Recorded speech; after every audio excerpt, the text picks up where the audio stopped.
Hey everybody, Kevin here from HumboldtCraftworks. Welcome to another episode of Woodworking with Mr. Kevin. Today we're going to talk about 14 tips to help you belt sand better.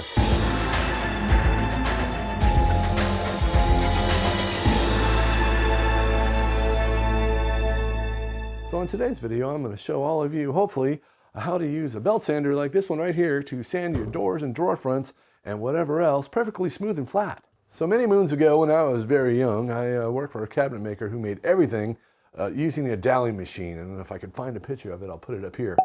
This thing was made in like the 40s, man. It was wore out, old, nasty, but that's what he built everything with. I mean, it was like clamps everywhere, and it was just, ugh. You know, you'd unclamp everything, and you'd have to sand it all, and he always used a belt sander, just like this. Right? He didn't have access to a wide belt sander, a time saver, or a drum sander. He just used his damn belt sander. I never even seen a belt sander before I started working for him. And a couple weeks in, he was like, "Hey, Kev, can you belt sand these face frames for me?" And I'm like, "Sure." I'd never even seen a belt sander until I started working there, and I've never used one. But me being me was like, can't be that hard, right? It's not a problem, I'll do it. So off I went and ruined the first 5 face frames I touched, which I later had to remake on my own time, a cheap bastard. But I did learn a lot, and he showed me a few things. When I was belt sanding, what I was doing wrong, and the next 5 came out better, and the next 5 came out even better than that. So I'm going to make this video and show you a few things that he showed me and that I've learned over the last 25 years of using a belt sander, and hopefully by the end of this, you'll be able to belt sand like a pro. I want to help all of you learn how to use this damn thing right here, which was the bane of my existence for about 2 weeks until I practiced using it. So the whole key to actually learning how to use your belt sander is 1, practice, learning a few techniques, and practice, and practice. You got to practice. Sometimes watching people do something also helps. So I'm not going to have me belt sanding. Look at me, I'm just going to belt sand and talk through the whole thing. I'm just going to show you certain things I do to make my life better. And there already is a video that I made a long time ago. It's over here on how to use a belt sander. That was a while ago. And you can watch that one too. It does have some good things in it. So hopefully by the end of this video, you too can learn to belt sand like a pro. All right, here we go. All right, tip number 1 is pay attention where you're plugging in your power cord and make sure there's no snags around it. You can see down below here that there's a power cord in the way for the chop saw. There's a couple clamps because they're always around. Get rid of those. A bench brush sometimes will snag you up. Other tools or whatever. You got to pay attention. So make sure when you plug in your power cord for your belt sander that there's no snags. Number 1. And the second thing I'd like to talk about is these little cleats right here, and using these little 3/8 cleats to hold your workpiece in place. Say that 10 times fast. I don't use clamps because clamping down usually is done in the back because it's wanting to push this way. So you're belt sanding and you hit one, boop. As soon as you hit it, it's going to put a divot in your wood, and you don't want that. So I don't tend to use clamps like this. I use cleats like this. Screw them to the bench, and I use it this way. Okay, so that way you can belt sand, no problem, and nothing gets in the way. All right, no clamps, cleats. All right, tip number 3 is new belts.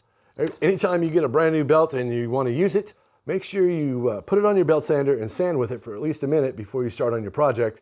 That'll reduce the grabbiness of it all and will help you out immensely. If you're brand new to belt sanding and you put on a brand new belt, it's really going to pull and you might not be used to that. Use a belt for a minute before you start a project. That'll really help you out. All right.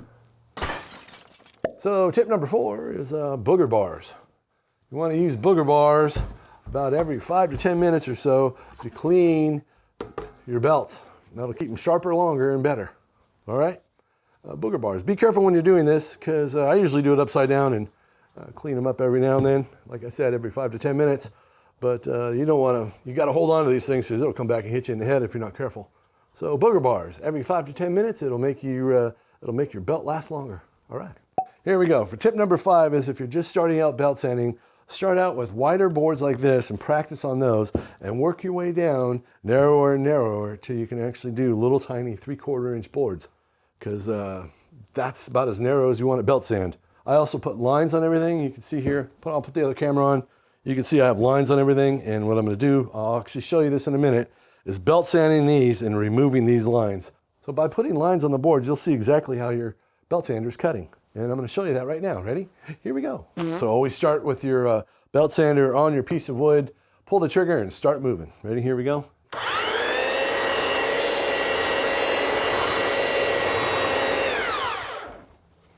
Okay, you can see where it's cutting.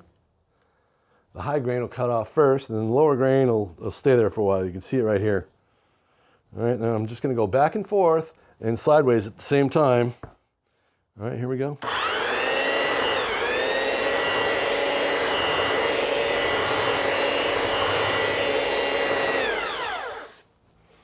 All right, you see that? That's how it works. This belt's a little worn out, but we're just going to use it because it's on there. I'm going to leave some of those pencil marks on there. We're going to get to the next one just for time's sake. All right, this one we got to balance a little bit more. So we have to remember to balance because rocking like this is what's going to screw you up. So you want to keep as flat as possible, keep your wrists stiff, and back and forth. Here we go.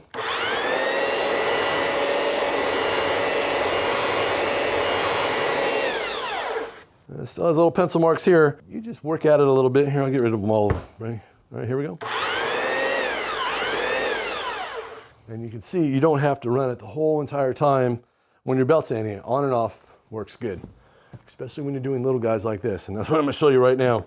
So the little ones like this here, this is about 1 inch wide, are a little bit more of a challenge. You have to get the feel for it.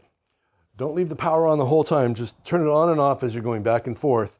All right, try to balance yourself out, get yourself started right, get your feet all locked into place. Okay, and tipping is going to be a real issue. So this is good practice, right? You'll hear me feather the throttle on and off, on and off, on and off, because you don't need to run at full blast the whole time. I might, but here we go.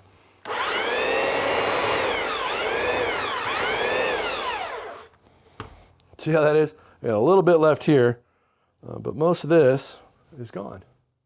So little pieces, you don't need the throttle on full blast. You just need to feather it like this.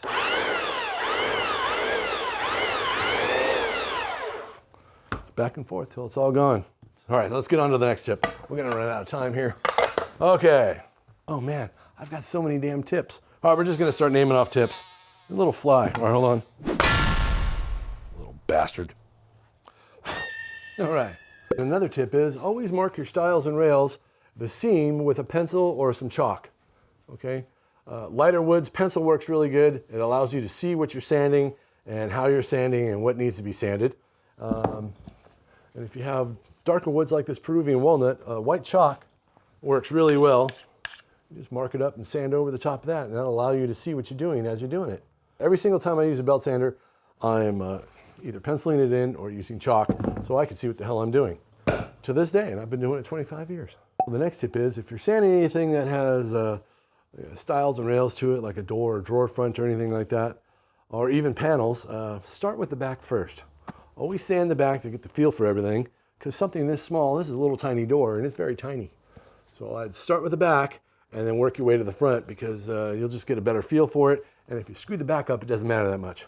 All right, the next tip is, if you're sanding anything with stiles and rails in it, like this face frame or a door or drawer front, always start with the rails first, because they're usually shorter than the stiles, and the stiles are usually longer.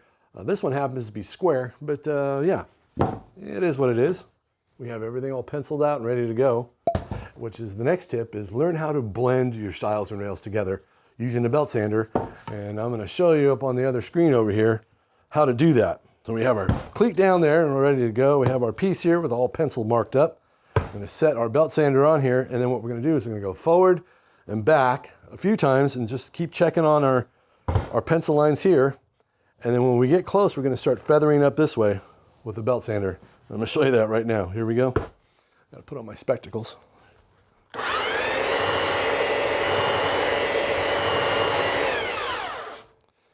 Okay. You can see this is starting to sand down here. This is pretty good over here. This is almost flush. And now what I'm going to do is I'm going to get this a little closer, and I'm going to start to blend this in by moving the belt sander up, which I call feathering. Here we go. Ready? Like that. Okay, we're pretty good that way. Now we're going to do this side. This is a little trickier because it's narrower. You got to keep yourself well planted and watch what you're doing. Here we go. Okay, feathering the throttle. We're getting very close. This one needs a little bit more, you can see. I'm going to do that and work on this side. Okay, there we go. Now I'm going to feather it in. Here we go.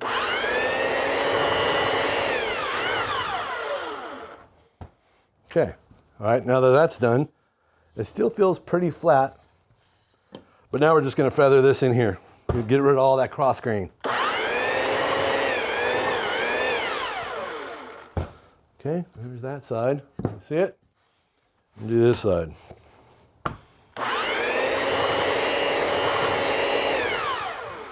It's pretty good. We have a little bit more here, and that's about it. All right. Here's another tip for you. Take off your gloves and don't look at what you sanded and run your hand around it. And if you feel any dips or dish outs or anything like that, go back and fix them, because sometimes you have to go back over the rails again. But this one feels pretty good. And there we go. Here's a picture. Here it is. This is sanded enough and smooth enough that we can hit it with our orbital sander. All right. Okay, so we have this little panel right here, right? We're going to mark this. And I glued this up on purpose. Really messed up. This is offset probably, I don't know, almost a 1/16 of an inch. And what we're going to do is we're going to practice two things now. We're going to kill two birds with one stone in this part of the video. I'm going to put another cleat right here. And I'm going to try to keep it as square to this as I can so it doesn't rotate. Okay, so we've got everything all marked up. We got the pencil. We're going to learn two things at once here. All right, two tips at once. Get twice your money's worth. I put in a different cleat down here. We have our panel all marked up because we're going to sand this panel.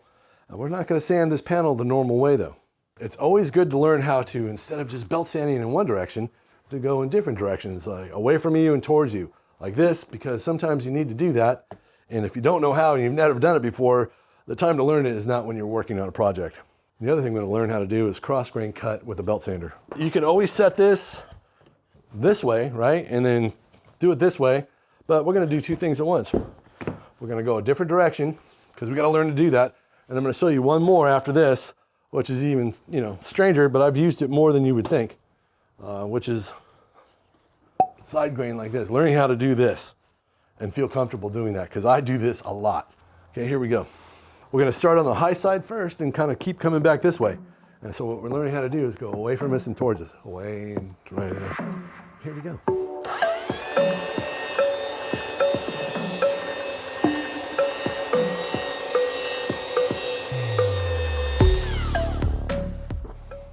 You see that? I'm still going to keep cutting.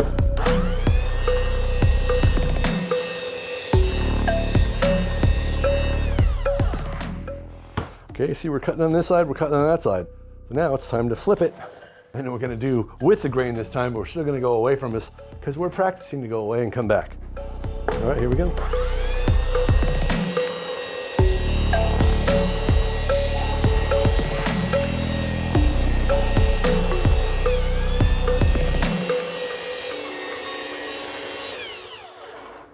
Yeah, we're getting better. See that? All right. Now we're going to turn it the normal way and we'll just do it normally. And then we're going to get out another tip. I'm going to show you that in a second. All right, here we go.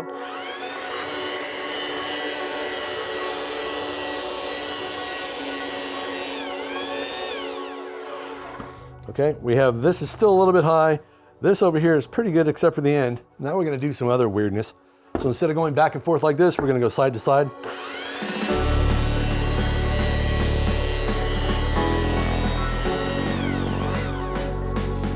Practice that. That's also very important. It's important for one reason. You don't want any finger marks. All right, I'm going to do a finger mark. I'm going to show you how it happens. You ready? Put on the spectacles. So what happens is when you're belt sanding and going back and forth, it's not that big a deal. But if you're going to do wide swath areas and you need to cut stuff and you're going across,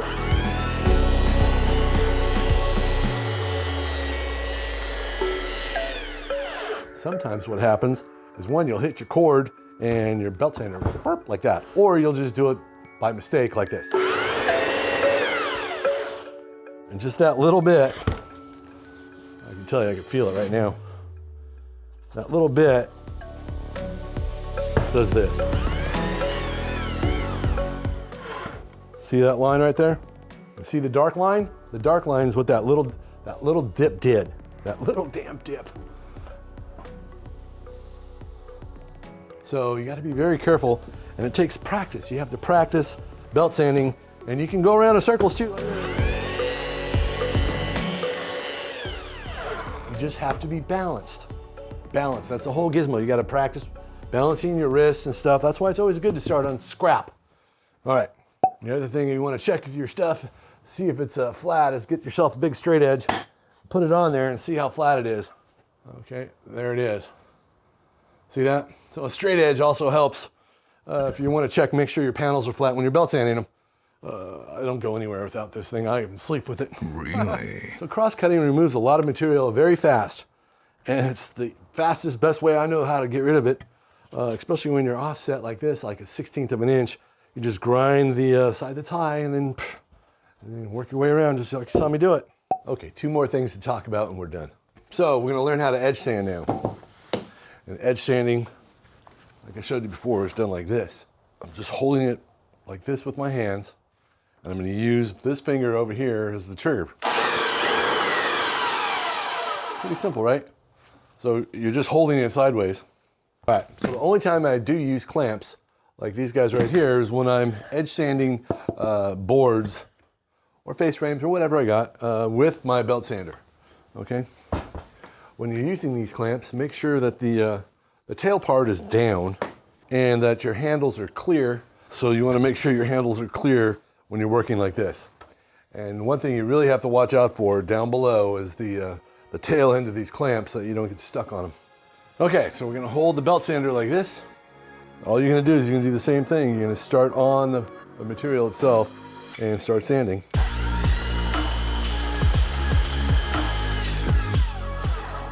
Move it back and forth as you're pushing in.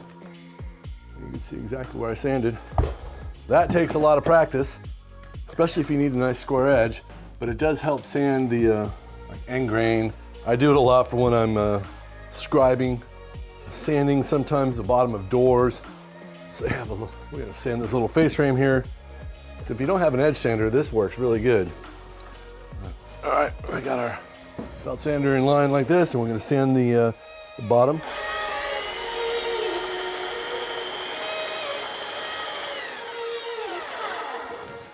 And you got to remember, it's only cutting in this one little area right here. And there you go, it's all nice and sanded.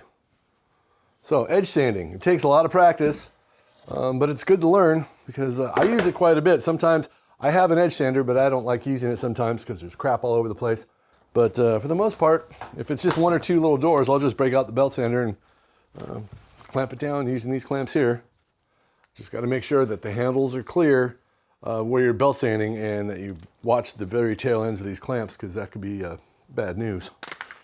All right, so the last thing we're going to talk about right here, and I was going to show you this, but it takes too damn long, is the difference between poplar, which is softer hardwood, and tan oak. It's ridiculous. Here, we go over here. All right, see that? The tan oak pencil marks did not come off as easy as the poplar did. Almost all of the poplar are gone. The tan oak, a lot of them are gone, but some of it's still there, just like I never even touched it, because it's hard as concrete, and there's a big difference. So if you're new to belt sanding and you've never sanded something as hard as tan oak or wenge or things like that, hard rock maple, and you're not sure how it's going to go, buy yourself an extra board foot or 2 and practice. That'll save you money in the long run because you won't screw up your project you're working on, because there's a huge difference between softer poplar and hard as concrete tan oak. So spend the extra $10 or whatever it is, get yourself a board foot or 2 and practice before you destroy your project. All right, there you go.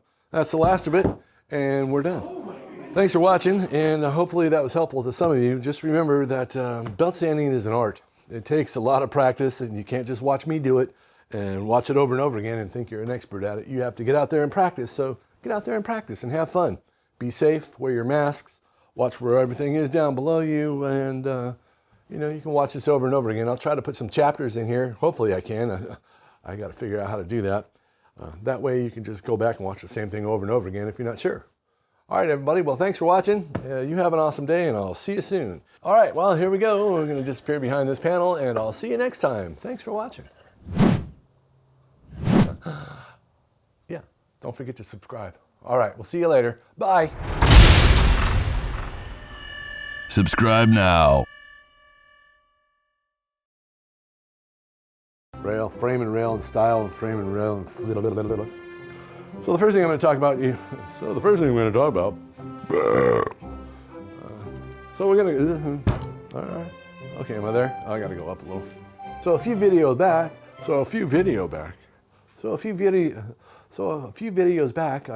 I showed you how to make for a baker of the cabinets. Sure, why not? All right, so poopity poop snapper. So let's do it again. Problem, we have cross grain scratches and chalk. Booger's not chalk. Oh, there it is.